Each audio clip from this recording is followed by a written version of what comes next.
Good morning student, I am here SSKY sir from residence pre medical division Kota centre. और आज हम पढ़ने जा रहे हैं फिजिक्स का अपना फर्स्ट टॉपिक काइनेमेटिक्स स्टार्ट करने जा रहे हैं। तो ये टॉपिक फिजिक्स में सबसे इंपॉर्टेंट टॉपिक है, क्योंकि अगर आपको फिजिक्स समझनी है तो बिना काइनेमेटिक्स का आप समझ नहीं सकते। तो आज हम पहला टॉपिक स्टार्ट करने जा रहे हैं अपना काइनेमेटिक्स। तो ध्यान से समझिएगा, देखिएगा काइनेमेटिक्स क्या होता है। तो पहले हम स्टार्ट करने जा रहे हैं काइनेमेटिक्स। तो काइनेमेटिक्स क्या होता है कि काइनेमेटिक्स क्या है, branch of physics in which we study about the motion without considering the cause of the motion. Kinematics वो फिजिक्स की ब्रांच है जिसमें हम मोशन की स्टडी करेंगे, पार्टिकल की मोशन की स्टडी करेंगे without considering the cause of the motion. Particle किस वजह से मोशन हो कर रहा है उसकी स्टडी इसमें नहीं करेंगे। तो काइनेमेटिक्स क्या होता है कि ब्रांच ऑफ फिजिक्स, काइनेमेटिक्स क्या है, branch of physics, branch of physics in which we study about the motion, in which we study about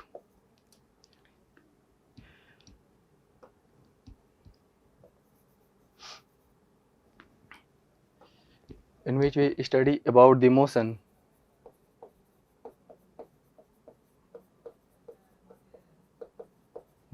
without considering the cause of motion, without considering the cause of motion,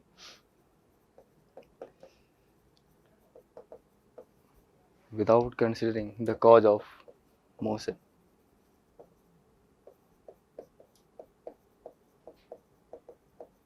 इसका मतलब क्या है कि हम physics की वो branch है kinematics जिसमें हम मोशन की स्टडी तो करेंगे, बट मोशन किस कारण की वजह से हो रहा है उसकी स्टडी हम नहीं करेंगे। मोशन किस कारण से हो रहा है उसकी स्टडी हम काइनेटिक्स में करेंगे या फिर डायनामिक्स में करेंगे।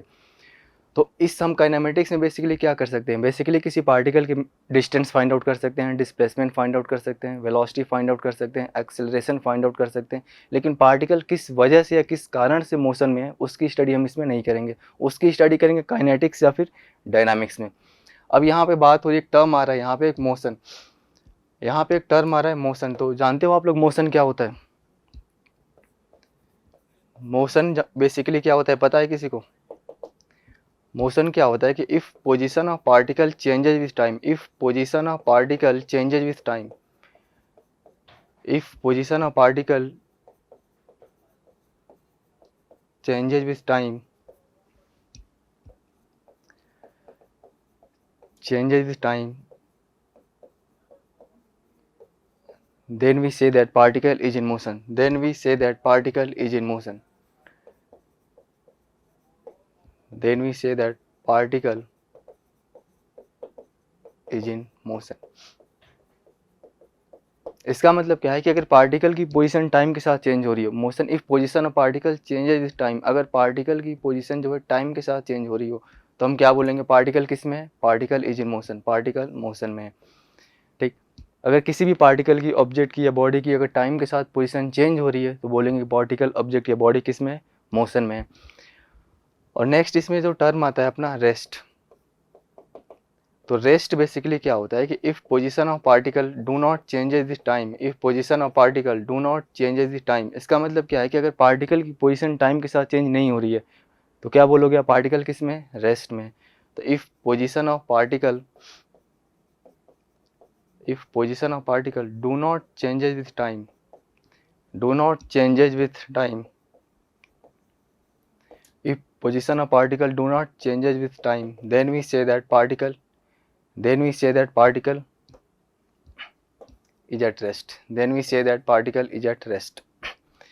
If position of particle do not changes with time, then we say that particle is at rest, then we say that particle is at rest।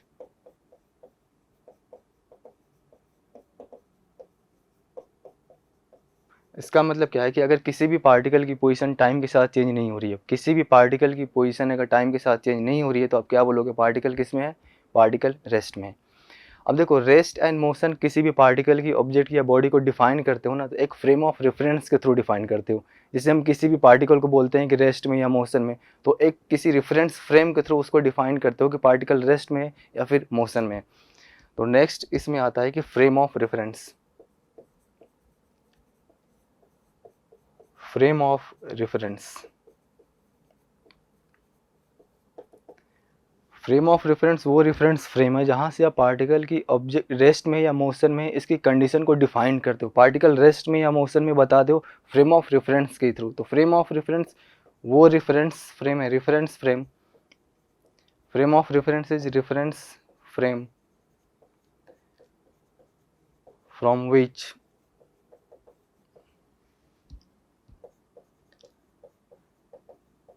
motion and rest of a particle is defined.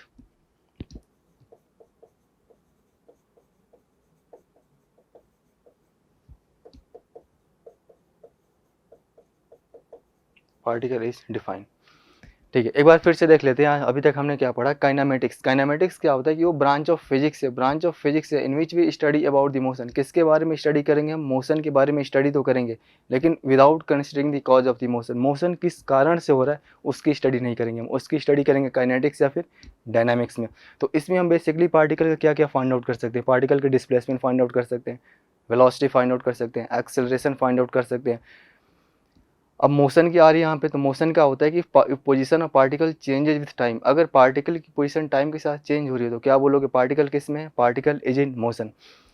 Next इसमें जो term आता है rest. If position of particle do not changes with time, अगर particle की position time के साथ change नहीं हो रही है तो क्या बोलोगे? पार्टिकल किस में है? पार्टिकल रेस्ट में। अब फ्रेम ऑफ रेफरेंस क्या होता है? फ्रेम ऑफ रेफरेंस वो रेफरेंस फ्रेम होता है from which motion and rest of particle is defined. मतलब किसी भी पार्टिकल, ऑब्जेक्ट या बॉडी रेस्ट में या मोशन में ये बताने के लिए आपको एक फ्रेम ऑफ रेफरेंस की ज़रूरत पड़ेगी। ठीक है, और जहाँ से भी आप इसको डिफाइन करते हो वही आप फ्रेम ऑफ रेफरेंस कंसिडर कर सकते हो। अब एक ऑब्जेक्ट के लिए दूसरा ऑब्जेक्ट रेस्ट में हो सकता है, दूसरे ऑब्जेक्ट के लिए फर्स्ट ऑब्जेक्ट क्या मोशन में हो सकता है। तो ये डिपेंड करेगा कि आप किस फ्रेम ऑफ रेफरेंस से पार्टिकल को देख रहे हो।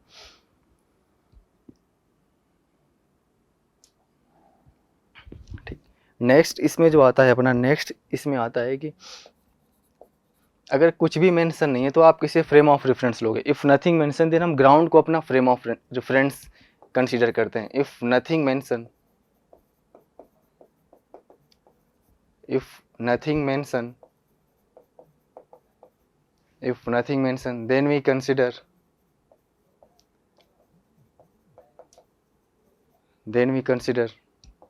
ground as a frame of reference, the ground as a frame of reference।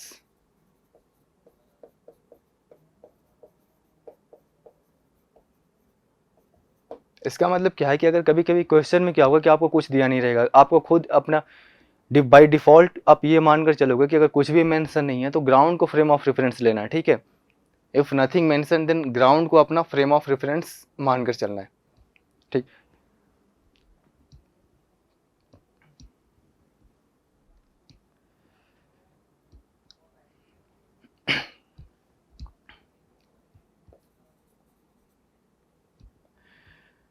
Next इसमें जो आता है टाइप ऑफ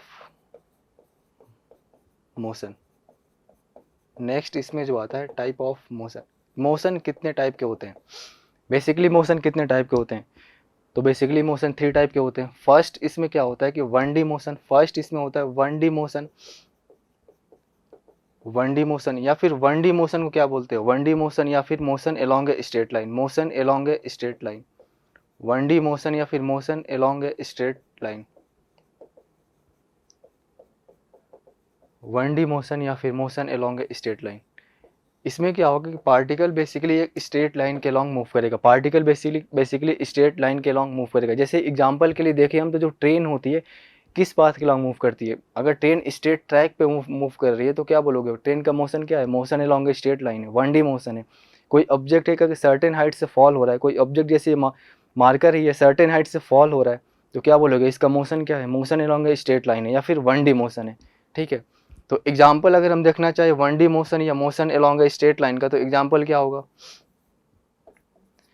फर्स्ट एग्जाम्पल होगा इसका मोशन ऑफ, फर्स्ट एग्जाम्पल होगा इसका motion of train, motion of train along straight track, motion of train along straight track. अगर कोई ट्रेन है जो स्ट्रेट ट्रैक पे मूव कर रही है तो उसको क्या बोलोगे? अब उसका मोशन क्या है? 1D मोशन है या फिर motion along a straight line है। नेक्स्ट इसका एग्जाम्पल क्या है कि 1D मोशन का कि falling of object from a certain height, falling of an object, falling of an object from a certain height, from a certain height. इसका मतलब क्या है कि अगर कोई ऑब्जेक्ट है या पार्टिकल या बॉडी है, अगर सर्टेन हाइट से फॉल हो रही है, सर्टेन हाइट से फॉल हो रही है, तो क्या बोलोगे इसका मोशन क्या है, 1D मोशन है या फिर motion along a straight line है। ठीक,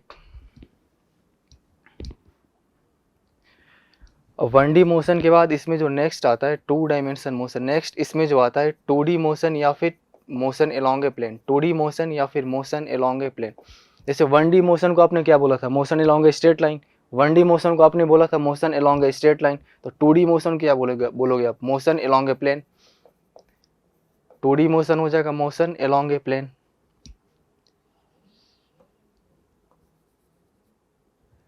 ठीक है, 2D मोशन हो जाएगा मोशन अलोंग ए प्लेन, 2D मोशन हो जाएगा मोशन अलोंग ए प्लेन।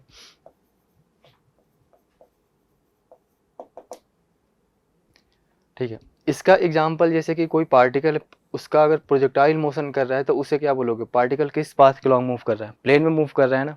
कोई ऑब्जेक्ट है, अगर उसका कोऑर्डिनेट एक्स एंड वाई दोनों डायरेक्शन में चेंज हो रहे हैं तो क्या बोलोगे, पार्टिकल का मोशन क्या है, एक प्लेन में। और पार्टिकल जब भी एक प्लेन में मूव करेगा तो उसको क्या बोलोगे आप, 2D मोशन। एग्जाम्पल के जैसे जो प्रोजेक्टाइल मोशन होता है वो क्या होता है, 2 डायमेंशन मोशन होता है, प्रोजेक्टाइल मोशन 2 डायमेंशन मोशन होता है। For example projectile motion, because projectile motion में क्या होता है, पार्टिकल का एक्स एंड वाई दोनों कोऑर्डिनेट सिस्टम में इसका कोऑर्डिनेट चेंज होते हैं, तो इसको क्या बोलोगे, प्रोजेक्टाइल मोशन कौन सा एग्जाम्पल होता है, 2D मोशन या फिर मोशन अलोंग ए प्लेन का। नेक्स्ट 2D मोशन का एग्जाम्पल क्या होगा, नेक्स्ट 2 डायमेंशन मोशन का एग्जाम्पल होगा जैसे सर्कुलर मोशन। ठीक, सर्कुलर मोशन में क्या होता है, पार्टिकल का कोऑर्डिनेट एक्स एंड वाई दोनों कोऑर्डिनेट सिस्टम में चेंज होते हैं। पार्टिकल का क्या एक्स एंड वाई कोऑर्डिनेट क्या होता है, दोनों कोऑर्डिनेट सिस्टम में चेंज होता है, तो इसको क्या बोलोगे आप, पार्टिकल क्या है, ये सर्कुलर मोशन है ये। ठीक है, तो 2D मोशन या फिर मोशन अलोंग ए प्लेन के एग्जांपल क्या क्या होंगे, प्रोजेक्टाइल मोशन और फिर दूसरा क्या होगा, circular motion.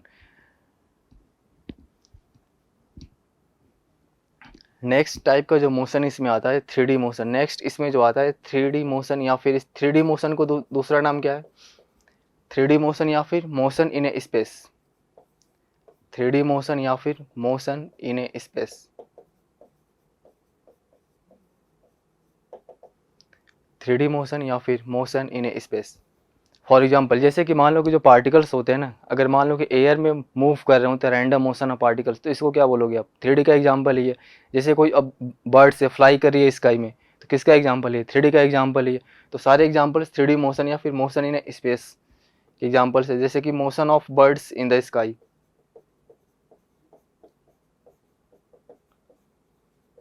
Motion of birds in the sky. या फिर इसका दूसरा एग्जाम्पल कौन सा हो सकता है, दूसरा एग्जाम्पल हो सकता है ना, random motion of particles, random motion of particle in space, random motion of particles in space,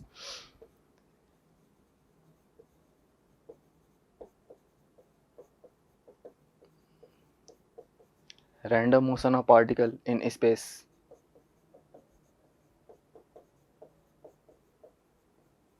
इसका मतलब क्या है कि अगर कोई भी पार्टिकल रैंडम मोशन कर रहा है स्पेस में, कोई भी पार्टिकल रैंडम मोशन कर रहा है स्पेस में, तो क्या बोलोगे इसका मोशन क्या है, 3D है या फिर 3 डायमेंशन में इसका मोशन हो रहा है। और 3D मोशन का दूसरा नाम क्या है, मोशन इन स्पेस। अगर कोई पार्टिकल है बर्ड से फ्लाई कर रही है स्काई में, तो किसका एग्जाम्पल है, 3D का एग्जाम्पल है, 3 डायमेंशन मोशन, क्योंकि बर्ड्स का कोऑर्डिनेट किसके डायमेंशन में चेंज हो रहे हैं, एक्स वाई जेड, तीनों डायमेंशन में बर्ड्स के कोऑर्डिनेट चेंज हो रहे हैं, तो इसको क्या बोलोगे, किसका एग्जाम्पल है, 3D का एग्जाम्पल है।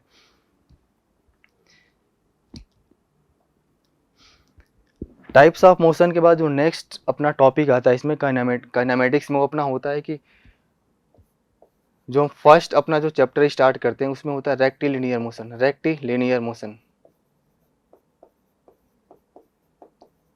रेक्टिलिनियर मोशन या फिर रेक्टिलिनियर मोशन का कोई दूसरा नाम क्या होता है, 1D मोशन। रेक्टिलिनियर मोशन या फिर रेक्टिलिनियर मोशन का दूसरा नाम क्या होता है, 1D मोशन।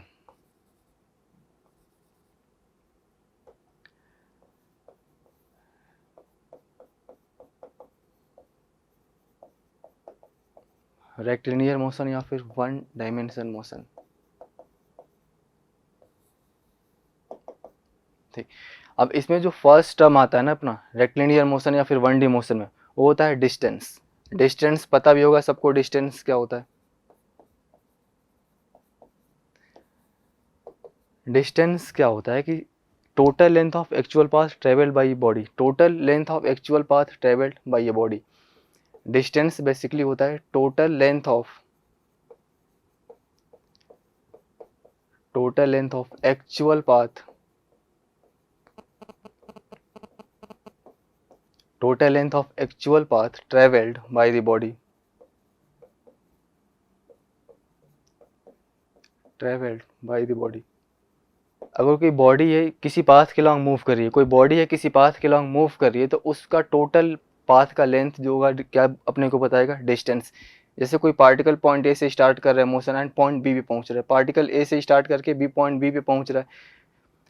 सपोज करो फर्स्ट जो ऑब्जेक्ट है ना पाथ ए के लॉन्ग गया, दूसरा ऑब्जेक्ट है वो पाथ सेकंड के लॉन्ग गया, एंड तीसरा ऑब्जेक्ट जो है पाथ 3 के लॉन्ग गया। तो बता सकते हो कि किस पाथ के लॉन्ग पार्टिकल का डिस्टेंस सबसे ज़्यादा होगा, सबसे कम होगा, या तीनों सेम होंगे। तो किस पाथ के लॉन्ग लेंथ सबसे ज़्यादा है, पाथ 3 के लॉन्ग लेंथ सबसे ज़्यादा है, तो डिस्टेंस किस पाथ के लॉन्ग सबसे ज़्यादा होगा, पाथ 3 के लॉन्ग। उसके बाद से पाथ सेकंड के लॉन्ग, और फिर सबसे कम किसके लॉन्ग होगा, पार्ट फर्स्ट के long.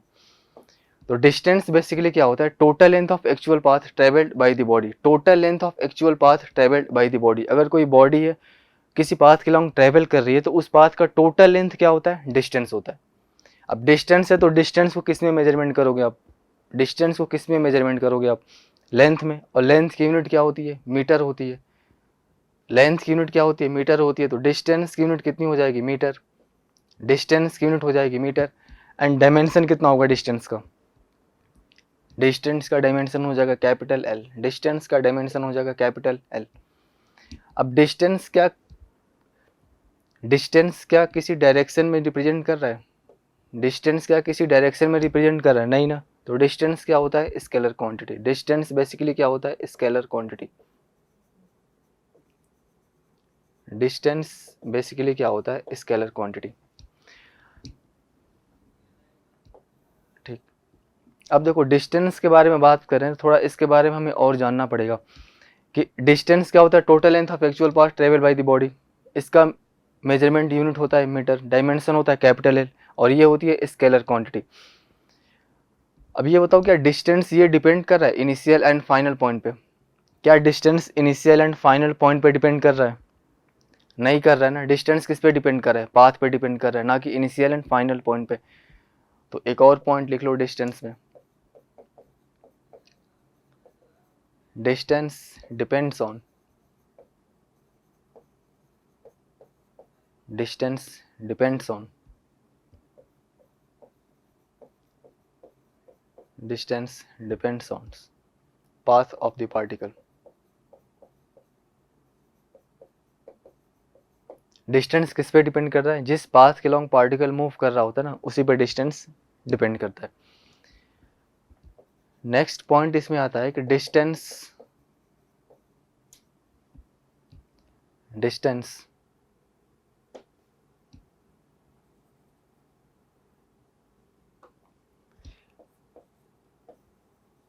distance do not depends on, distance do not depends on initial and final position, initial and final position। इसका मतलब क्या है, इसका मतलब यह है कि distance initial and final position पर डिपेंड नहीं करेगा। इसका मतलब यह है कि distance initial and final position पर डिपेंड नहीं करेगा। डिस्टेंस सिर्फ पाथ पर डिपेंड करता है, जिस पाथ के लॉन्ग पार्टिकल मूव कर रहा होता है ना, उसी पर डिस्टेंस डिपेंड करता है। Distance initial and final point पर डिपेंड नहीं करता है। ठीक, नेक्स्ट इसमें आता है कि अगर मान लो कोई पार्टिकल है, ऑब्जेक्ट या बॉडी है, मूव कर रहा है, कोई पार्टिकल ऑब्जेक्ट बॉडी मूव कर रहा होता है, तो उसका डिस्टेंस हमेशा क्या हो सकता है, पॉजिटिव हो सकता है, नेगेटिव हो सकता है, या फिर जीरो हो सकता है। तो for a moving body distance क्या क्या हो सकता है, for a moving body distance क्या क्या हो सकता है। तो for a moving body,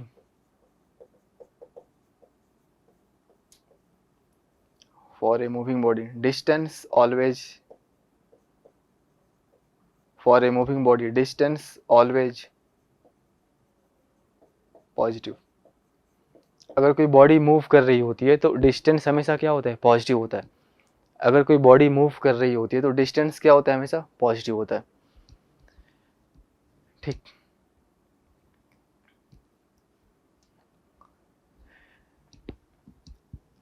distance पढ़ रहे हैं तो डिस्टेंस में भी नेक्स्ट अभी थोड़ा जानते हैं डिस्टेंस के बारे में, और डिस्टेंस क्या क्या हो सकता है। जैसे पार्टिकल या बॉडी मूव कर रही हो तो डिस्टेंस क्या कभी निगेटिव में हो सकता है, डिस्टेंस क्या कभी निगेटिव में हो सकता है, डिस्टेंस कभी निगेटिव में नहीं हो सकता है।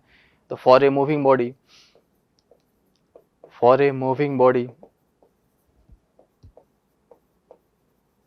For a moving body distance, for a moving body distance always increases. Distance क्या होगा, हमेशा इंक्रीज होगा। अगर कोई बॉडी मूव कर रही है तो डिस्टेंस हमेशा इंक्रीज होगा, कभी डिक्रीज नहीं हो सकता डिस्टेंस। अगर कोई बॉडी मोशन में मूव कर रही है तो डिस्टेंस हमेशा क्या होगा, डिस्टेंस हमेशा इंक्रीज ही होगा, कभी डिक्रीज नहीं हो सकता। और डिस्टेंस अगर कोई बॉडी मूव करे तो क्या होगा, हमेशा पॉजिटिव होगा, डिस्टेंस कभी निगेटिव या फिर कभी जीरो नहीं हो सकता। ठीक, अब डिस्टेंस के बाद जो नेक्स्ट इसमें जो अपना टर्म आता है वो होता है डिस्प्लेसमेंट। डिस्टेंस के बाद नेक्स्ट जो अपना टर्म आता है वो होता है डिस्प्लेसमेंट। डिस्प्लेसमेंट को किससे रिप्रेजेंट करते हो आप, डिस्प्लेसमेंट को एस से रिप्रेजेंट करते हो। और डिस्प्लेसमेंट क्या होता है, वेक्टर क्वांटिटी होता है, क्योंकि डायरेक्शन पे डिपेंड करता है। और अगर डिस्प्लेसमेंट डायरेक्शन में डिपेंड कर रहा है तो इसको एस वेक्टर से रिप्रेजेंट करना पड़ेगा अपने को। और डिस्प्लेसमेंट होता है क्या एक्चुअल में, तो ये होता है shortest distance between initial and final position. ये होता है शॉर्टेस्ट, ये होता है shortest distance between, shortest distance between initial and final position, shortest distance between initial and final position. इसका मतलब क्या है कि डिस्प्लेसमेंट क्या होता है, डिस्प्लेसमेंट अगर पार्टिकल है एक पॉइंट से दूसरे पॉइंट तक जा रहा है तो उसका जो सबसे शॉर्टेस्ट पॉसिबल पाथ होगा ना, वही उसका डिस्प्लेसमेंट बताएगा। तो डिस्प्लेसमेंट क्या होता है, shortest distance between initial and final position. Initial point है, फाइनल पॉइंट ये है, पार्टिकल किसी भी पाथ के लॉन्ग जाए, डिस्प्लेसमेंट हमेशा क्या होगा, shortest distance between initial and final position. Displacement हमेशा होगा shortest distance between initial and final position. जैसे कोई पार्टिकल अपने पास दे रखा है, पार्टिकल पॉइंट ए से मोशन करना स्टार्ट कर रहा है, पॉइंट बी पे पहुंच रहा है, ठीक है। कोई पार्टिकल है ए से मोशन करना स्टार्ट कर रहा है, पॉइंट बी पे पहुंच रहा है। फर्स्ट पाथ ए के लॉन्ग गया, सेकेंड पाथ सेकेंड के लॉन्ग गया, अब उसने क्या किया, पाथ 3 के लॉन्ग गया। तो बता सकते हो किस केस में डिस्प्लेसमेंट मैक्सिमम होगा, मिनिमम होगा या फिर इक्वल होगा, तीनों केस में। कोई पार्टिकल है जो 3 डिफरेंट पाथ के लॉन्ग मूव कर रहा है, पहले पाथ 1 के लॉन्ग गया, फिर पाथ 2 के लॉन्ग गया, फिर पाथ 3 के लॉन्ग गया। तो बता सकते हो किस केस में डिस्प्लेसमेंट सबसे ज़्यादा होगा या कम होगा या फिर तीनों में इक्वल होगा। डिस्प्लेसमेंट क्या होता है, shortest distance between initial and final point, ये होता है ना displacement, shortest distance between initial and final position. तो क्या तीनों केस में डिस्प्लेसमेंट सेम होगा, S1 equals to S2 equals to S3। तीनों केस में क्या डिस्प्लेसमेंट सेम होगा, क्योंकि डिस्प्लेसमेंट किससे डिपेंड करता है, सिर्फ इनिशियल एंड फाइनल पोजीशन पे डिपेंड करता है, ना कि पाथ पे डिपेंड करता है। वो बात अलग है कि पाथ डिफरेंट है, तीनों पाथ के लॉन्ग पार्टिकल मूव कर रहा है तो पाथ डिफरेंट है, बट डिस्प्लेसमेंट क्या होता है, shortest distance between initial and final position. तो इनिशियल एंड फाइनल पोजीशन तो सेम ही है ना, चाहे पाथ पार्टिकल किसी भी पाथ के लॉन्ग मूव कर रहे हैं। तो क्या बोल सकते हो ना कि तीनों पाथ के लॉन्ग क्या होगा, डिस्प्लेसमेंट सेम होगा, तीनों पाथ के लॉन्ग डिस्प्लेसमेंट सेम होगा। अब डिस्प्लेसमेंट को किस में मेजरमेंट कर रहे हो आप, लेंथ में। डिस्प्लेसमेंट को मेजरमेंट कर रहे हो लेंथ में, और लेंथ की यूनिट क्या होती है, लेंथ की यूनिट होती है मीटर।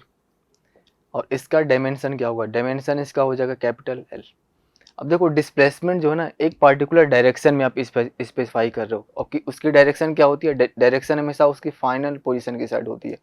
डायरेक्शन उसकी क्या होती है, हमेशा फाइनल पोजीशन की तरफ होती है उसकी डायरेक्शन। अगर मान लो ये इनिशियल पोजीशन है और ये फाइनल पोजीशन है, अगर ये इनिशियल पोजीशन है एंड ये अगर फाइनल पोजीशन है इसकी, तो डिस्प्लेसमेंट की डायरेक्शन क्या होगी, डिस्प्लेसमेंट हमेशा टुवर्ड्स फाइनल पोजीशन ही होता है। डिस्प्लेसमेंट हमेशा क्या होता है, हमेशा टुवर्ड्स फाइनल पोजीशन ही होता है। अब डिस्प्लेसमेंट में डायरेक्शन आता है, तो डिस्प्लेसमेंट क्या होता है, स्केलर क्वांटिटी या फिर वेक्टर क्वांटिटी? डिस्प्लेसमेंट होता है वेक्टर क्वांटिटी। डिस्प्लेसमेंट क्या होता है, वेक्टर क्वांटिटी होता है डिस्प्लेसमेंट। ठीक,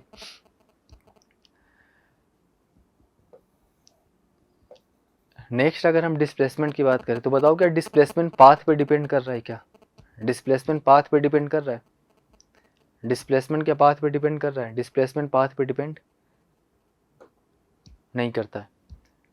तो displacement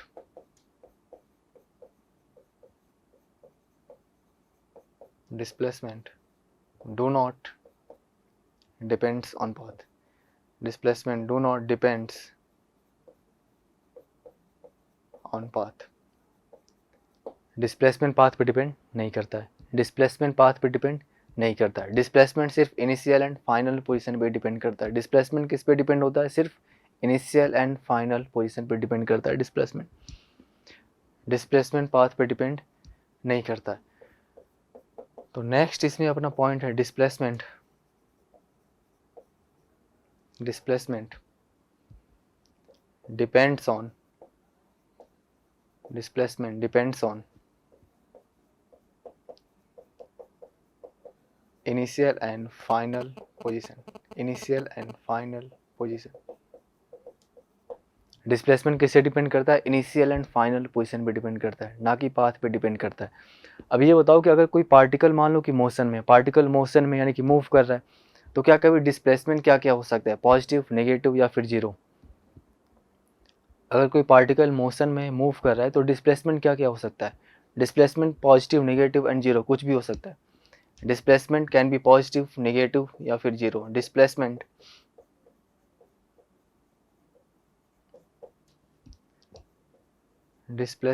can be positive, negative या फिर zero. Displacement can be positive, negative या फिर जीरो। डिस्प्लेसमेंट क्या क्या हो सकता है? पॉजिटिव हो सकता है, नेगेटिव हो सकता है या फिर जीरो हो सकता है। लेकिन डिस्टेंस क्या था? डिस्टेंस हमेशा क्या था? पॉजिटिव था।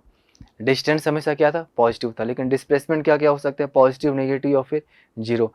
फॉर ए मूविंग बॉडी, अगर कोई बॉडी मूव कर रही है, मूव करे तो डिस्टेंस हमेशा क्या होता है? डिस्टेंस हमेशा इंक्रीज होता है, ऑलवेज इंक्रीजेज। बट डिस्प्लेसमेंट क्या हो सकता है? मे इंक्रीज हो सकता है, मे डिक्रीज हो सकता है, कुछ भी हो सकता है डिस्प्लेसमेंट। अगर कोई बॉडी मूव करी है, for a moving body, distance हमेशा क्या होगा? Always positive. लेकिन डिस्प्लेसमेंट क्या हो सकता है? पॉजिटिव, नेगेटिव या फिर जीरो, कुछ भी हो सकता है। For a moving body distance हमेशा क्या होगा? हमेशा इंक्रीज होता जाएगा, बट डिस्प्लेसमेंट में इंक्रीज या फिर डिक्रीज, कुछ भी हो सकता है। तो ये था अपना डिस्टेंस और डिस्प्लेसमेंट। डिस्टेंस और डिस्प्लेसमेंट। अब एक डिस्टेंस और डिस्प्लेसमेंट पे क्वेश्चन करिए। डिस्टेंस और डिस्प्लेसमेंट पे क्वेश्चन करिए पहले। ठीक, जैसे अपने पास कोई पार्टिकल है, सर्कुलर पाथ पे मूव कर रहा है। पार्टिकल है कोई सर्कुलर पाथ पे मूव कर रहा है। ठीक है, पार्टिकल है कोई सर्कुलर पाथ पे मूव कर रहा है। ये पॉइंट है अपने पास, ये कोई दूसरा पॉइंट बी है, तीसरा पॉइंट सी है एंड ये फोर्थ पॉइंट डी है। ठीक, पार्टिकल है सर्कुलर पाथ पे मूव कर रहा है। चार डिफरेंट अपने पॉइंट लिए, point A, point B, C and D. और इस सर्कुलर पाथ की रेडियस कितना है? स्मॉल आर मान लो, मान सकते हो ना। सर्कुलर पाथ की रेडियस कितना होगा? स्मॉल आर होगा। अब इस पार्टिकल की हमें डिस्टेंस और डिस्प्लेसमेंट बताना है। इस पार्टिकल का हमें डिस्टेंस एंड डिस्प्लेसमेंट बताना है, कितना होगा?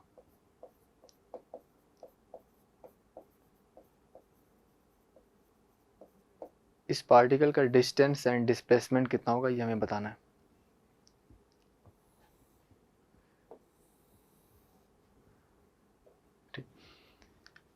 फर्स्ट क्या है कि अगर पार्टिकल मान लो पाथ ए बी के लॉन्ग मूव कर रहा है, पार्टिकल अगर मान लो पाथ ए बी के लॉन्ग मूव कर रहा है, तो इस केस में कितना इसका डिस्प्लेसमेंट होगा या फिर कितना इसका डिस्प्लेसमेंट होगा, ये बताना है। सेकेंड पाथ क्या है? अगर particle A to B to C जा रहा है, particle A to B to C जा रहा है, तो इस केस में बताना है कितना डिस्टेंस होगा एंड कितना डिस्प्लेसमेंट होगा। थर्ड पाथ मान लीजिए कि पार्टिकल जा रहा है A to B to C to D. ठीक है, ये हो गया अपना थर्ड पाथ। इस केस में बताना है कि कितना डिस्टेंस और कितना डिस्प्लेसमेंट होगा। नेक्स्ट अपना जो पाथ है, पार्टिकल अपने इनिशियल पॉइंट पे आ गया, पार्टिकल यहाँ से मोशन स्टार्ट किया फिर वापस अपने इनिशियल पॉइंट पे आ गया, तो इस केस में बताना है कि पार्टिकल का कितना डिस्टेंस या फिर डिस्प्लेसमेंट होगा। इस केस में बताना है कि पार्टिकल का कितना डिस्टेंस या फिर डिस्प्लेसमेंट होगा। फाइंड आउट करिए। पार्टिकल है कोई सर्कुलर पाथ है मूव कर रहे हैं, पार्टिकल है कोई सर्कुलर पाथ है मूव कर रहे हैं जिसकी रेडियस कितनी है, स्मॉल आर है। आपको बताना क्या है, डिस्टेंस और डिस्प्लेसमेंट कितना होगा ये बताना है। डिस्टेंस और डिस्प्लेसमेंट कितना होगा ये बताना है। पहले पार्टिकल अगर ए टू बी जाएगा, पार्टिकल अगर ए टू बी जाएगा तो कितना डिस्टेंस ट्रेवल करेगा, और फिर अगर पार्टिकल ए टू बी जा रहा है तो कितना इसका डिस्प्लेसमेंट होगा। फाइंड आउट करिए दोनों चीज़ें, फाइंड आउट करिए दोनों चीज़ें, distance displacement. Different different path दे रखे हैं अपने, फर्स्ट जा रहा है ए टू बी जा रहा है, फिर ए टू बी टू सी जा रहा है, फिर थर्ड केस में क्या है कि particle A to B to C to D जा रहा है, और नेक्स्ट में क्या है पार्टिकल अपने इनिशियल पॉइंट पे वापस आ गया। सारे केस में बताइए कि डिस्टेंस और डिस्प्लेसमेंट कितना आएगा। फाइंड आउट करिए, सारे केस में बताइए कि डिस्टेंस और डिस्प्लेसमेंट कितना आएगा।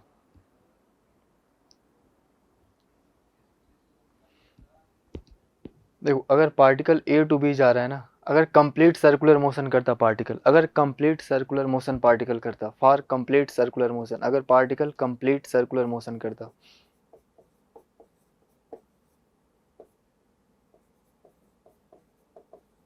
फॉर कंप्लीट मोशन, अगर पार्टिकल कंप्लीट सर्कुलर मोशन करता तो इसका डिस्टेंस कितना होता, 2πr। इसका डिस्टेंस कितना होता, 2πr। सेमी सर्किल होता तो डिस्टेंस कितना होता इसका, πr। सेमी सर्किल होता तो डिस्टेंस कितना होता, πr।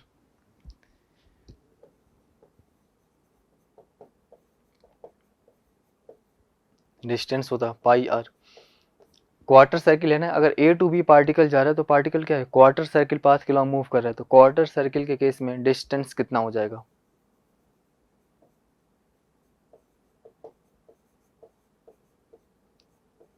πr/2 हो जाएगा।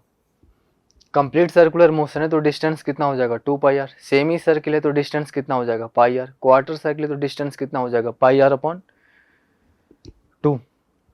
तो अगर पार्टिकल ए टू बी जा रहा है ना, अगर पार्टिकल ए टू बी जा रहा है तो कितना इतने डिस्टेंस ट्रेवल किया, अगर इसकी रेडियस स्मॉल आर है तो πr/2, इतना है तो डिस्टेंस इसने ट्रेवल किया, πr/2। और डिस्प्लेसमेंट कितना होगा, पार्टिकल अगर पार्टिकल ए टू बी जा रहा है तो, अगर पार्टिकल ए टू बी जा रहा है तो इस केस में पार्टिकल का डिस्प्लेसमेंट कितना होगा, तो अगर ये आर डिस्टेंस है ये भी आर है तो ये डिस्टेंस कितना हो जाएगा, बता सकते हो ना पाइथागोरस थ्योरम से, कितना होगा डिस्टेंस से, r√2। अगर ये आर है ये स्मॉल आर है तो ये कितना हो जाएगा, r√2 होगा ये। तो डिस्प्लेसमेंट इस केस में कितना हो जाएगा, r√2। ठीक, अगर पार्टिकल मान लो ए बी पाथ के लॉन्ग मूव कर रहा है तो इस केस में डिस्टेंस कितना होगा, πr/2 हो जाएगा, और डिस्प्लेसमेंट कितना होगा, r√2। नेक्स्ट पाथ क्या है, A to B to C, particle A to B to C जा रहा है तो इस केस में पार्टिकल ने कितना डिस्टेंस ट्रेवल किया, इस केस में पार्टिकल ने कितना डिस्टेंस ट्रेवल किया। तो कंप्लीट सर्कुलर मोशन करता तो पार्टिकल कितना डिस्टेंस ट्रेवल करता, 2πr। सेमी सर्किल है तो कितना डिस्टेंस ट्रेवल करेगा, πr। इतना ही होगा ना डिस्टेंस, πr होगा। कंप्लीट सर्कुलर मोशन होता तो डिस्टेंस कितना होता, 2πr। सेमी सर्किल है तो डिस्टेंस कितना हो जाएगा, πr। सेमी सर्किल है तो डिस्टेंस कितना हो जाएगा, πr। और डिस्प्लेसमेंट कितना होगा, सेमी सर्किल केस में डिस्प्लेसमेंट कितना होगा, सेमी सर्किल केस में डिस्प्लेसमेंट कितना होगा। इस केस में इनिशियल पॉइंट ये है, फाइनल पॉइंट ये है, तो डिस्प्लेसमेंट क्या होता है, shortest distance between initial and final point, तो डिस्प्लेसमेंट का यही हो जाएगा ना, और ये कितना हो जाएगा, 2 × स्मॉल r। ठीक है, नेक्स्ट दोनों फाइंड आउट करिए। अगर particle A to B to C to D जा रहा है, और फिर नेक्स्ट वाले में क्या है कि पार्टिकल कंप्लीट सर्कुलर मोशन करके वापस अपने पॉइंट ए पे आ गया, इन दोनों केस में निकालिए डिस्टेंस और डिस्प्लेसमेंट कितना होगा। दोनों केस में निकालिए डिस्टेंस और डिस्प्लेसमेंट कितना होगा।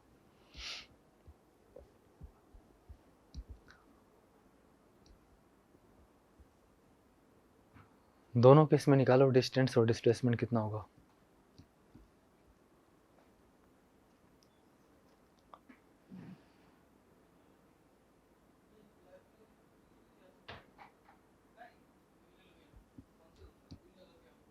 Particle A to B to C to D जा रहा है तो डिस्टेंस कितना ट्रेवल किया, सेमी सर्किल में कितना हो जाएगा pi r, plus quarter cycle में कितना होगा पाई आर अपॉन टू। तो टोटल डिस्टेंस इसका कितना हो जाएगा pi r plus pi r upon two. तो ये कितना हो जाएगा 3 पाई आर अपॉन टू। यही होगा ना पार्टिकल का डिस्टेंस टोटल। सेमी सर्किल में डिस्टेंस कितना है पार्टिकल का पाई आर, और फिर क्वार्टर साइकिल में कितना हो जाएगा pi r upon two. Total distance कितना हो जाएगा pi r plus pi r upon two, और ये होगा 3 pi r upon two. Displacement कितना होगा पार्टिकल का, अगर मान लो particle point A to B to C गया फिर डी पे आ गया पार्टिकल, तो डिस्प्लेसमेंट कितना होगा पार्टिकल का। डिस्प्लेसमेंट क्या होता है shortest distance between initial and final point, यही होगा ना डिस्प्लेसमेंट। ये आर है तो ये भी आर होगा, तो ये कितना हो जाएगा आर रूट टू। तो डिस्प्लेसमेंट कितना हो जाएगा पार्टिकल का आर रूट टू। ठीक है, नेक्स्ट फाइंड आउट करिए कि अगर पार्टिकल मान लो कंप्लीट सर्कुलर मोशन करके वापस आ गया पॉइंट ए पे, पार्टिकल कंप्लीट सर्कुलर मोशन करके पॉइंट ए पे आ गया, तो इस केस में पार्टिकल का डिस्टेंस और डिस्प्लेसमेंट कितना होगा। इस केस में पार्टिकल का डिस्टेंस और डिस्प्लेसमेंट कितना होगा बताइए।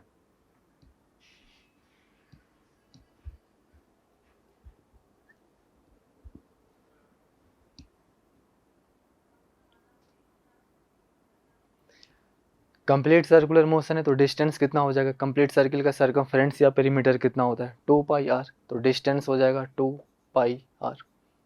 ठीक, और डिस्प्लेसमेंट कितना होगा, पार्टिकल वापस अपने इनिशियल पोजीशन पे आ गया, पार्टिकल वापस अपने इनिशियल पोजीशन पे आ गया, तो इस केस में डिस्प्लेसमेंट कितना होगा पार्टिकल का 0। चारों केस क्लियर है यहाँ पे।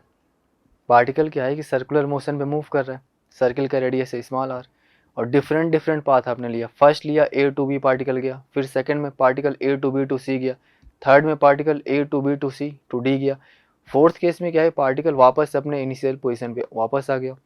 तो बताना है कि डिस्टेंस और डिस्प्लेसमेंट कितना था। तो अगर कंप्लीट सर्कुलर मोशन होता तो डिस्टेंस कितना होता 2 pi are. Complete circular motion होता तो डिस्टेंस कितना होता 2 पाई आर। सेमी सर्किल है तो डिस्टेंस कितना होगा pi are. Quarter circle case में डिस्टेंस कितना होगा पाई आर अपॉन टू। तो डिस्टेंस निकाल सकते हो ना, ए बी पाथ के लॉन्ग कितना होगा क्वार्टर साइकिल यानी पाई आर अपॉन टू हो जाएगा। और डिस्प्लेसमेंट कितना होगा, shortest distance between initial and final point, A और बी के बीच का शॉर्टेस्ट डिस्टेंस क्या होगा डिस्प्लेसमेंट होगा। तो अगर ये स्मॉल आर है ये स्मॉल आर है तो ये कितना होगा आर रूट टू। ठीक, नेक्स्ट क्या है कि पार्टिकल मूव कर रहा है path A to B to C, इस केस में डिस्टेंस और डिस्प्लेसमेंट बताना है आपको। तो पार्टिकल का पाथ क्या है एक्चुअल में सेमी सर्किल है, पार्टिकल का पाथ एक्चुअल में क्या है सेमी सर्किल है, और सेमी सर्किल के केस में डिस्टेंस क्या होता है पाई आर। तो पार्टिकल का डिस्टेंस कितना होगा पाई आर, और डिस्प्लेसमेंट कितना होगा इनिशियल एंड फाइनल पॉइंट के बीच में, इनिशियल एंड फाइनल पॉइंट के बीच के, ये अगर ये स्मॉल आर है ये स्मॉल आर है तो ये कितना हो जाएगा 2r हो जाएगा। 2r होगा पार्टिकल का displacement. Particle A to B to C to D गया, यानी पार्टिकल यहाँ से मोशन करके वापस डी पे आ गया, तो कितना डिस्टेंस इसने ट्रेवल किया पार्टिकल ने। तो सेमी सर्किल में कितना डिस्टेंस हो जाएगा पाई आर, फिर क्वार्टर सर्किल कितना होगा pi r upon two, and pi r plus pi r upon two कितना होता है 3 पाई आर अपॉन टू। तो पार्टिकल का डिस्टेंस कितना होगा 3 pi r upon two, and distance कितना होगा डिस्प्लेसमेंट कितना होगा पार्टिकल का, अगर ये स्मॉल आर है ये स्मॉल आर है तो ये डिस्टेंस कितना होगा आर रूट टू, तो डिस्प्लेसमेंट हो जाएगा आर रूट टू। अगर पार्टिकल कंप्लीट सर्कुलर मोशन कर ले रहा है, पार्टिकल कंप्लीट सर्कुलर मोशन करके वापस पॉइंट ए पे आ गया, तो पार्टिकल ने कितना डिस्टेंस ट्रेवल किया 2 pi r. Circular complete circular motion में कितना होता है सर्कमफेरेंस या पेरीमीटर 2 पाई आर, और पार्टिकल ने डिस्प्लेसमेंट कितना होगा 0, क्योंकि इनिशियल एंड फाइनल पॉइंट क्या है सेम है, initial and final point same है, तो डिस्प्लेसमेंट क्या होगा इस केस में 0। ठीक है,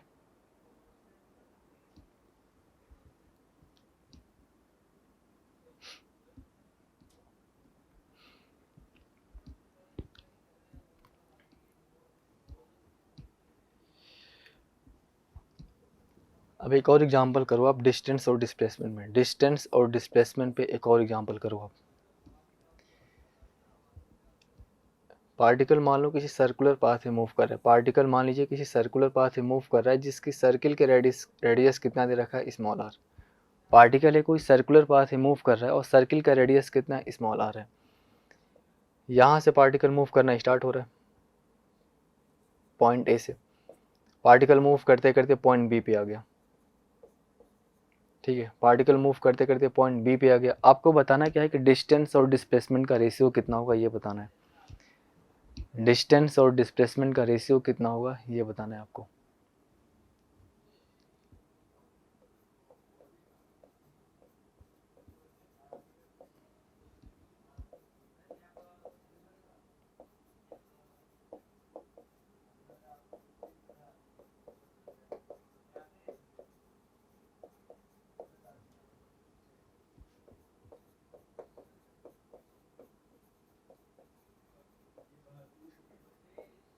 ठीक है, पार्टिकल पॉइंट ए से मूव करते करते पॉइंट बी पे आ गया, बताना है डिस्टेंस एंड डिस्प्लेसमेंट का रेशियो कितना होगा।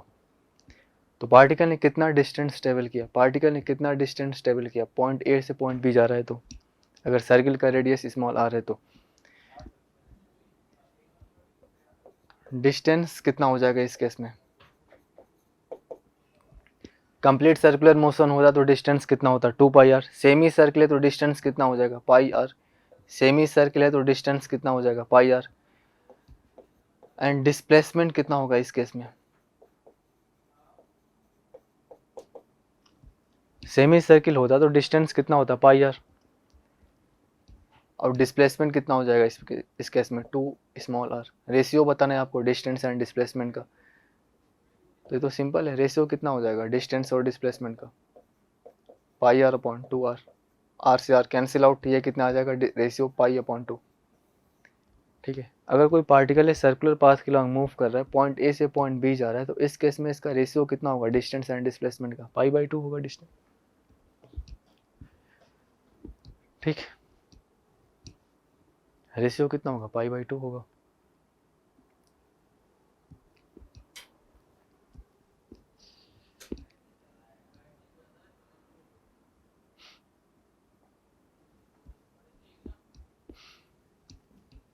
ठीक है,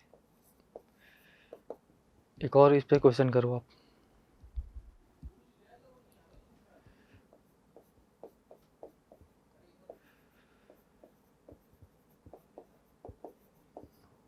क्वेश्चन देखो, if a particle completes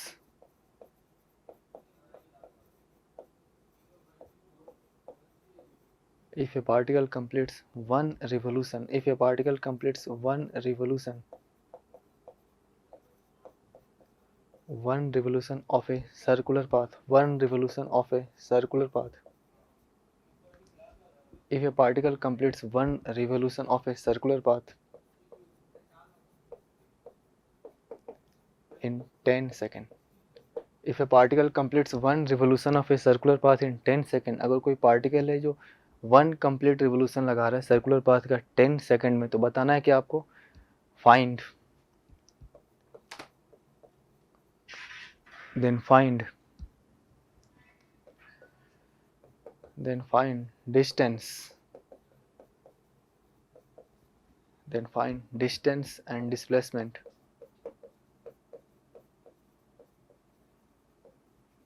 then find distance and displacement, distance and displacement after, distance and displacement after 105 second। ठीक, if A particle completes one revolution of a circle, अगर कोई particle है वन कंप्लीट रिवोल्यूशन लगा रहा है किसी circular path का, if A particle completes one revolution of a circular path in 10 second, one revolution of a circular path कितने second में कंप्लीट कर रहा है, 10 सेकंड में। क्या बताना है आपको, डिस्टेंस एंड डिस्प्लेसमेंट कितने टाइम बाद, आफ्टर 105 सेकंड। फाइंड आउट करिए इसे, फाइंड आउट करिए कितना होगा इसे। If A particle completes one revolution of a circular path in 10 second, अगर कोई पार्टिकल है वन कंप्लीट रिवोल्यूशन लगा रहा है सर्कुलर पाथ का 10 सेकंड में, तो बताना है कि आपको डिस्टेंस और डिस्प्लेसमेंट कितना होगा after 105 second. Distance and displacement कितना होगा पार्टिकल का आफ्टर 105 सेकंड। तो फाइंड आउट करिए कितना होगा डिस्टेंस एंड डिस्प्लेसमेंट पार्टिकल का।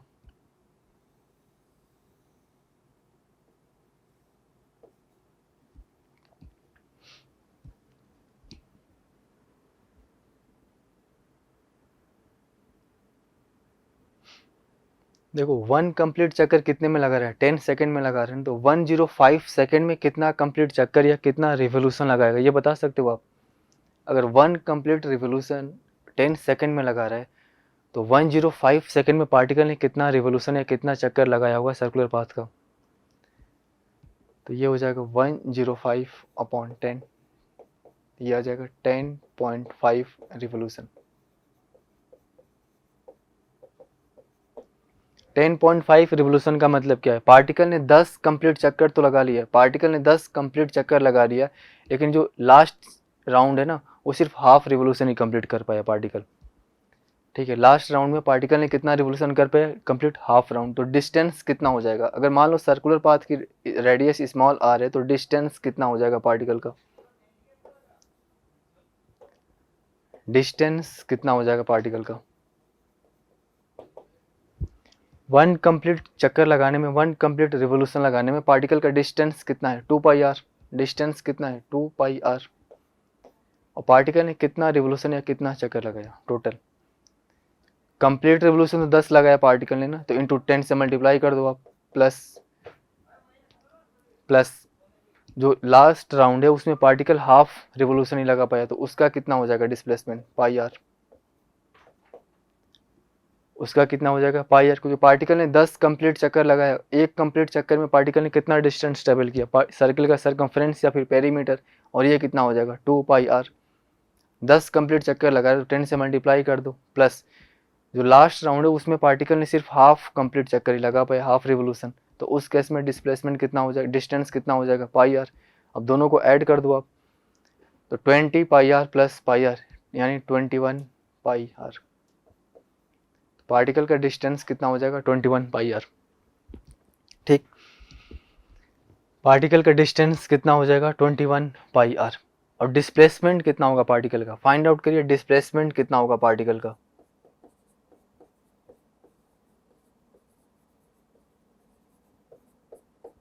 डिस्टेंस तो आपने निकाल लिया 21πr, डिस्प्लेसमेंट कितना होगा पार्टिकल का?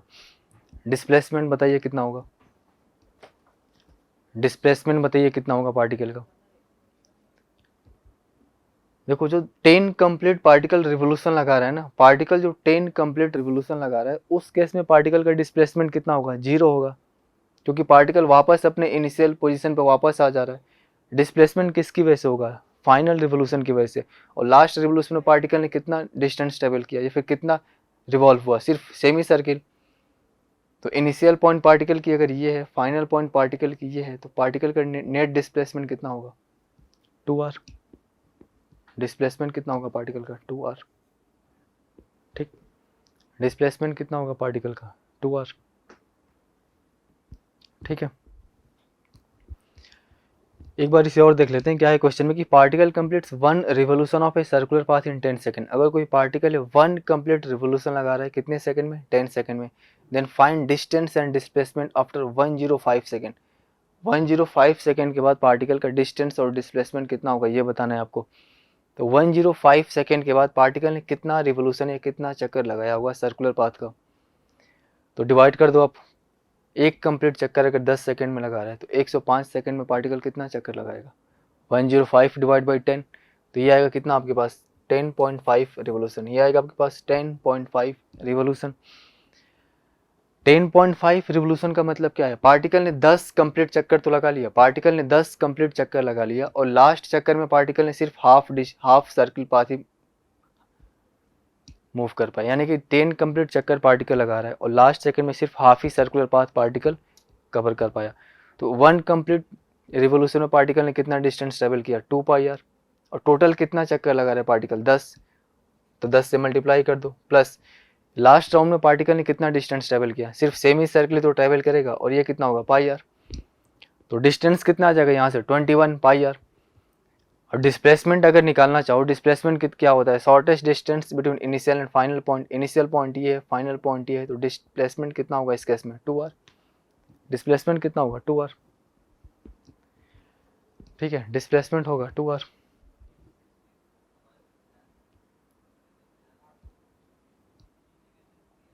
ठीक, अब देखो डिस्टेंस एंड डिस्प्लेसमेंट के बाद इसमें आता है नेक्स्ट जो टॉपिक आता है इसमें रेक्टेंगुलर मोशन में नेक्स्ट जो टॉपिक आता है डिस्टेंस एंड डिस्प्लेसमेंट के बाद वो होता है स्पीड,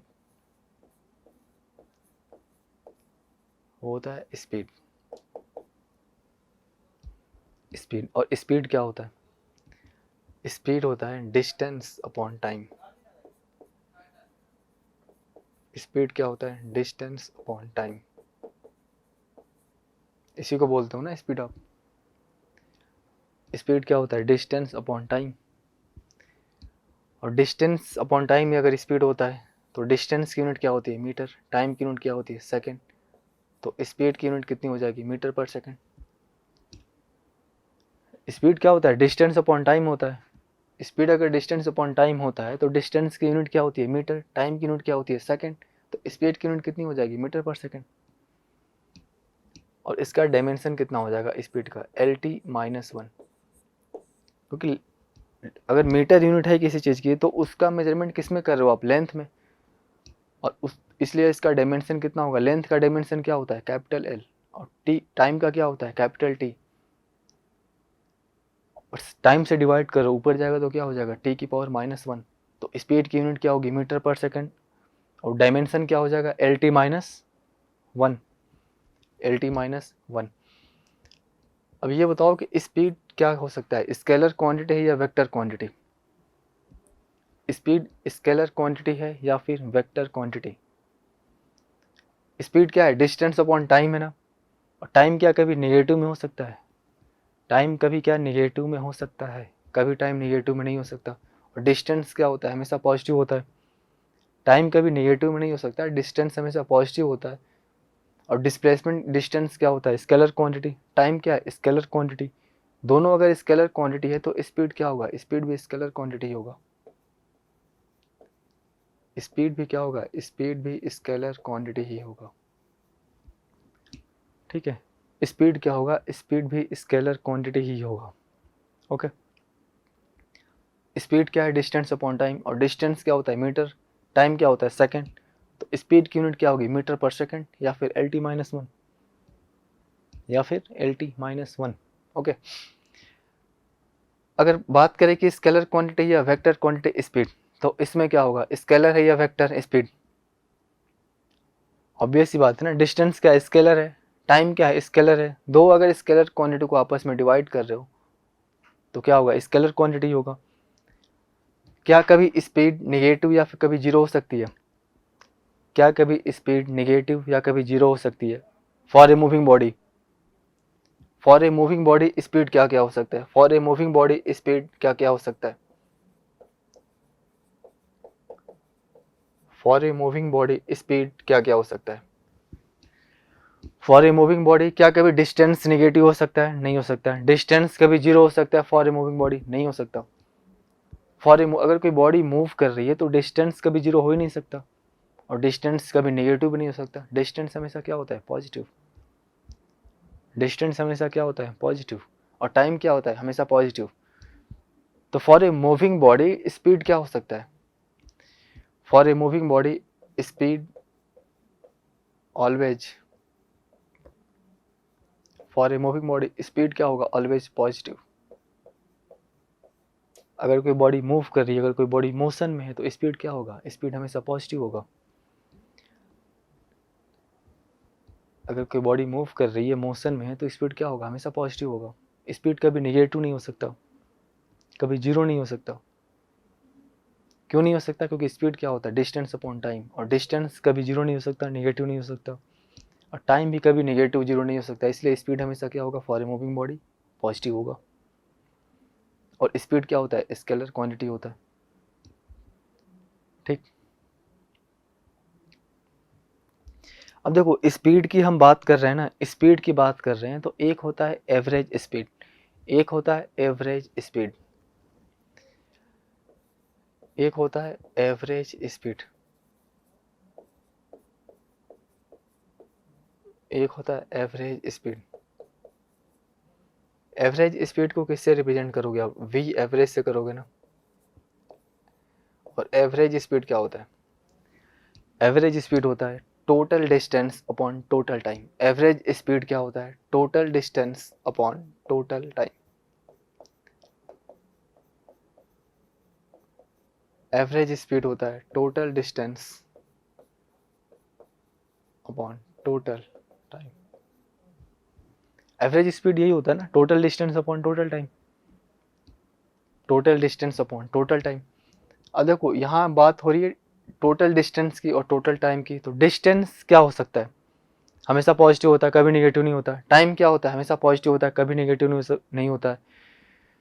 और दोनों क्या है, स्केलर क्वांटिटी है। डिस्टेंस और टाइम दोनों क्या है, स्केलर क्वांटिटी है। तो एवरेज स्पीड भी क्या होगा, एवरेज स्पीड भी स्केलर क्वांटिटी ही होगा। एवरेज स्पीड क्या होगा, एवरेज स्पीड भी हमेशा स्केलर क्वांटिटी ही होगा, क्योंकि दो अगर स्केलर क्वांटिटी का रेशियो होता है एवरेज स्पीड, और दोनों क्वांटिटी स्केलर क्वांटिटी हैं, तो एवरेज स्पीड क्या होगा, वो भी स्केलर क्वांटिटी होगा। ठीक, क्या कभी एवरेज स्पीड नेगेटिव या फिर जीरो हो सकता है for a moving body? For a moving body क्या कभी एवरेज स्पीड नेगेटिव या कभी जीरो हो सकता है? फॉर ए मूविंग बॉडी कभी भी एवरेज स्पीड नेगेटिव या जीरो नहीं हो सकता है। तो एवरेज स्पीड होता है for a moving body, for a moving body average speed is always, average speed is always क्या होता है, एवरेज स्पीड हमेशा positive. For a moving body average speed हमेशा क्या होता है, पॉजिटिव। ठीक है, बोलिए, इतना सही है। For a moving body average speed हमेशा क्या होगा, positive.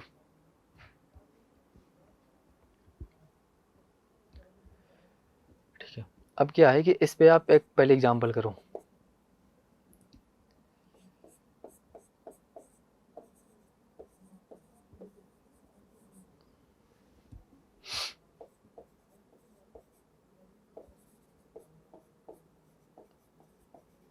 If a body moves from point A to point B,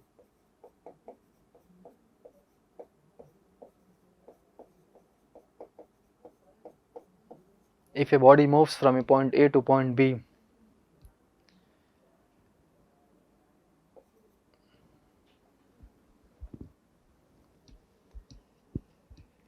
and return back, if a body moves from point A to point B and return back in 10 seconds, return back in 10 seconds,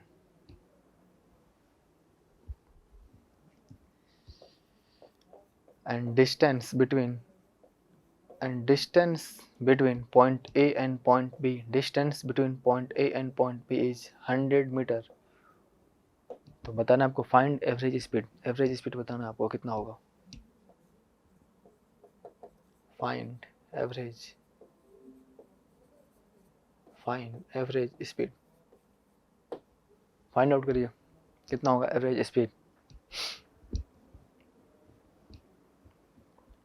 if a body moves from point A to point B, कोई body है point A to point B जा रही है, return back in 10 second, वापस आ रही है 10 second में। ठीक है, if a body moves from point A to point B and return back in 10 second, distance between A and B अगर 100 मीटर दे रखा है, distance between A and B अगर 100 मीटर है, तो बताना है आपको एवरेज स्पीड कितना होगा। फाइंड आउट करिए average speed.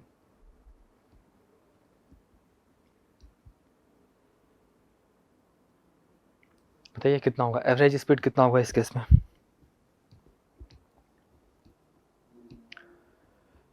If your body moves from point A to point B and return back in 10 seconds,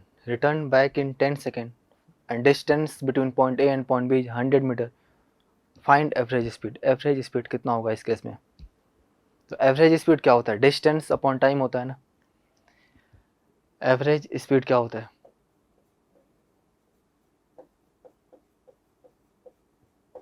average speed क्या होता है, total distance upon total time, यही होता है ना एवरेज स्पीड। एवरेज स्पीड क्या होता है, total distance upon total time,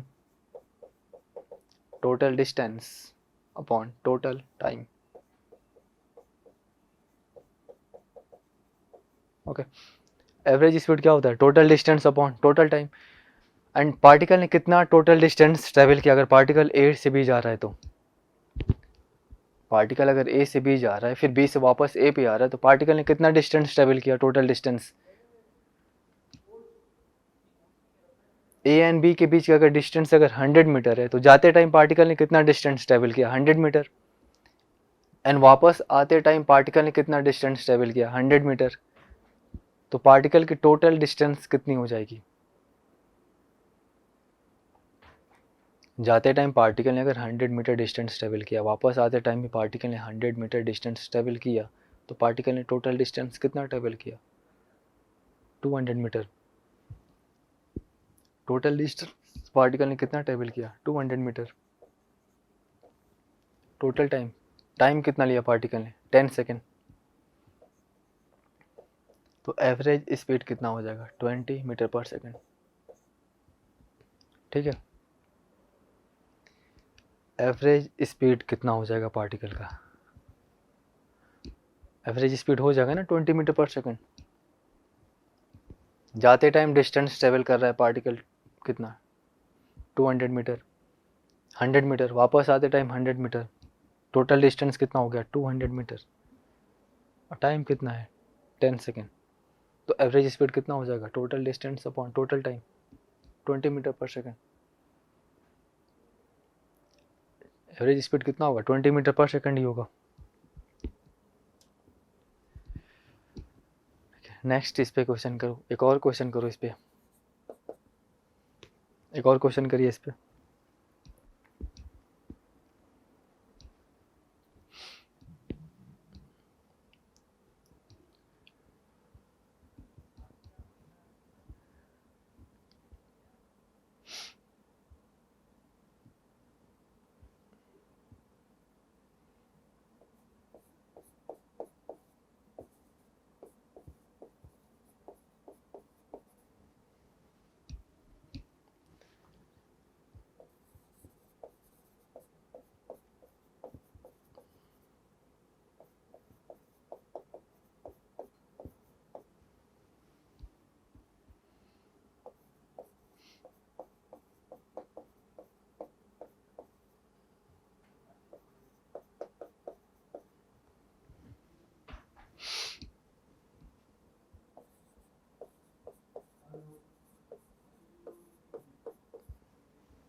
ठीक है, if a person goes from point A to point B, कोई पर्सन है पॉइंट ए से पॉइंट बी जा रहा है, कोई पर्सन है पॉइंट ए से पॉइंट बी जा रहा है। ठीक है, कोई पर्सन है पॉइंट ए से पॉइंट बी जा रहा है। जाते टाइम पार्टिकल की या पर्सन की स्पीड कितना दे रखा है, 10 मीटर पर सेकंड। जाते टाइम पर्सन की स्पीड कितना है, 10 meter per second. And return backs with a speed of 20 meter per second. वापस कितने स्पीड से आ रहा है, 20 मीटर पर सेकंड की स्पीड से वापस आ रहा है पार्टिकल। फाइंड आउट करना अपने को एवरेज स्पीड कितना होगा पार्टिकल का, फाइंड आउट करना अपने को एवरेज स्पीड कितना होगा पार्टिकल का, वी एवरेज निकालना है हमें। तो फाइंड आउट करिए एवरेज स्पीड पार्टिकल का कितना होगा, वी एवरेज।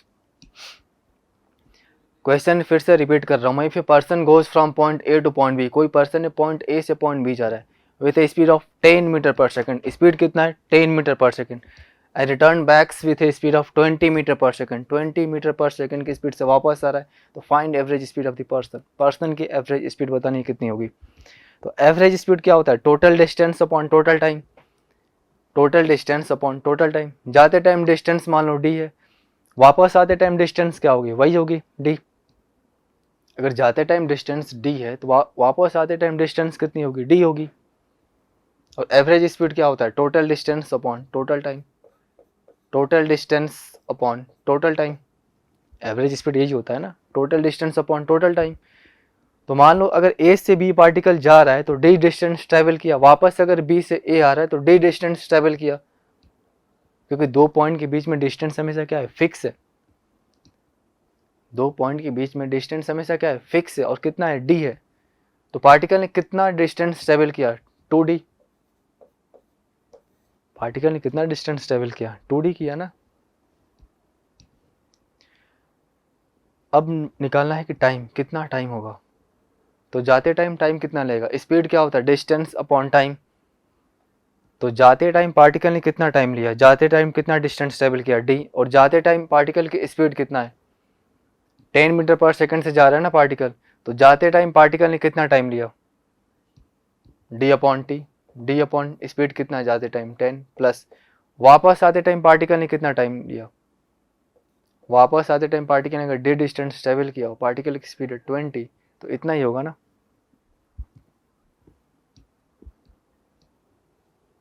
टोटल डिस्टेंस आ गई अपने पास, टोटल टाइम भी आ गया। दोनों को डिवाइड करके निकाल लो एवरेज स्पीड, दोनों को डिवाइड करके निकाल लो यहाँ से एवरेज स्पीड। अगर आप इसे सॉल्व करोगे कितना आएगा, d से d कैंसिल आउट हो जाएगा, और ये हो जाएगा 2/1/10 प्लस 1/20। अब इसे सॉल्व करने पे कितना आ रहा है आपका एवरेज स्पीड, इसे सॉल्व करने पे आपका एवरेज स्पीड कितना आ रहा है, इसे सॉल्व करने पे एवरेज स्पीड कितना आएगा, 1/10 प्लस 1/20 कितना होगा, इसका एलसीएम कितना होगा, 10 एंड 20 का एलसीएम कितना हो जाएगा,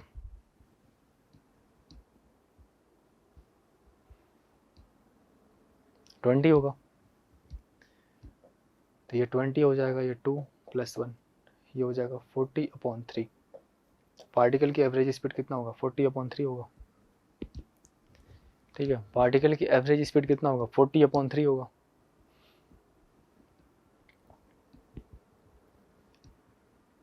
पार्टिकल का एवरेज स्पीड कितना होगा, 40/3 होगा।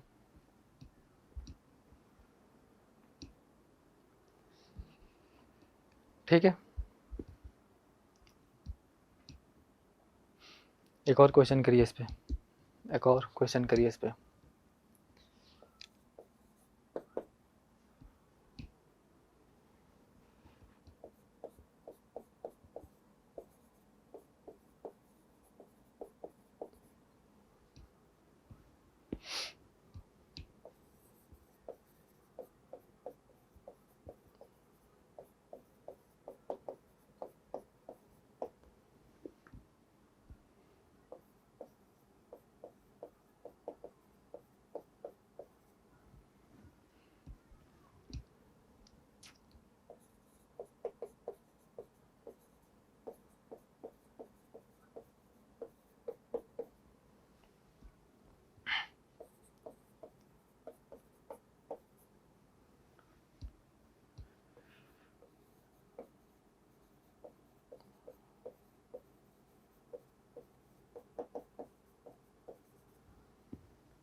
फाइंड आउट करिए।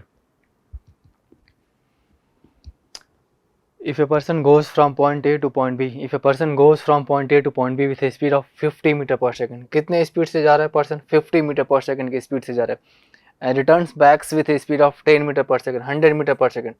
फाइंड करना है average speed of the person, average speed कितना होगा पर्सन का, अपने को फाइंड आउट करना है। फाइंड आउट करिए कितना होगा एवरेज स्पीड।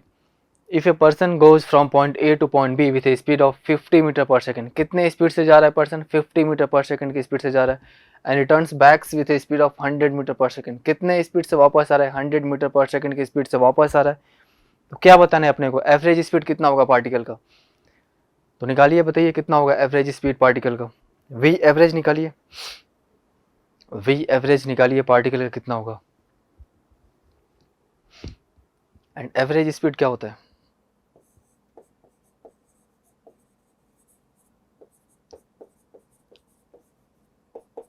एवरेज स्पीड क्या होता है? एवरेज स्पीड होता है total distance upon total time, यही होता है ना। एवरेज स्पीड क्या होता है? टोटल डिस्टेंस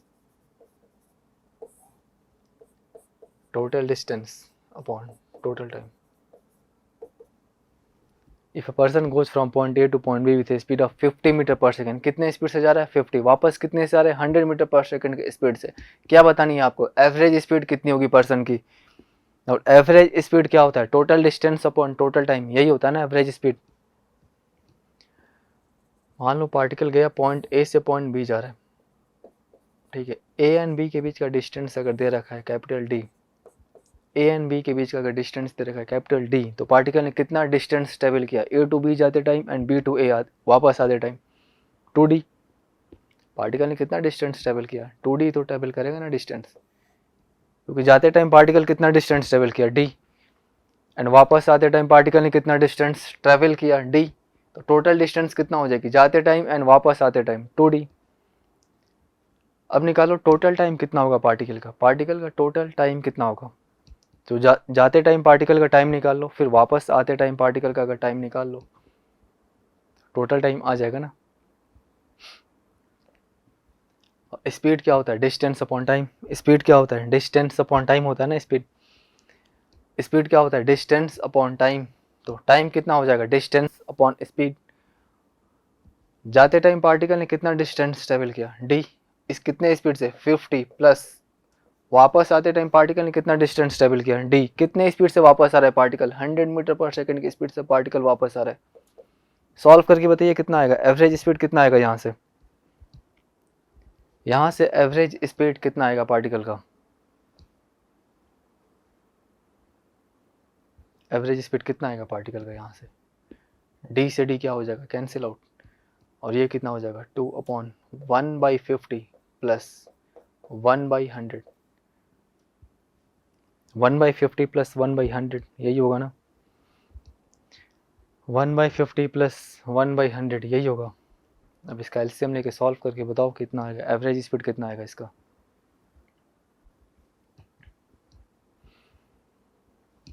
एवरेज स्पीड कितना आएगा यहाँ से?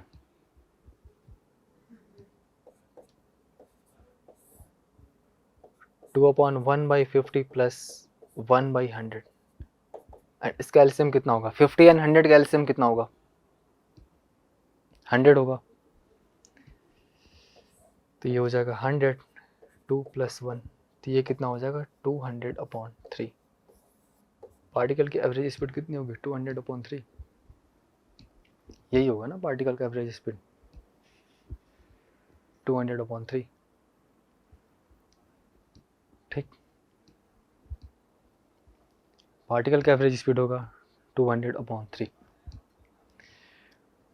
तो ठीक है, आज हमारा पहला टॉपिक था अपना जो रेक्टिलिनियर मोशन था, काइनेमेटिक्स में जिसे पढ़ते हैं हम। और नेक्स्ट सेक्शन हम जल्दी लेकर आएंगे। उसमें क्या होगा? नेक्स्ट सेक्शन में अपना होगा इसके आगे का पोर्शन देखेंगे। जैसे कि एवरेज स्पीड हो गया, तो इसके बाद से होगा वेलोसिटी कितनी होगी, या फिर एवरेज वेलोसिटी कितनी होगी, या फिर एक्सेलरेशन कितना होगा, इक्वेशन ऑफ मोशन कितना होगा। ठीक है, तो आज यहीं पे अपना सेशन एंड करते हैं। Okay, thank you.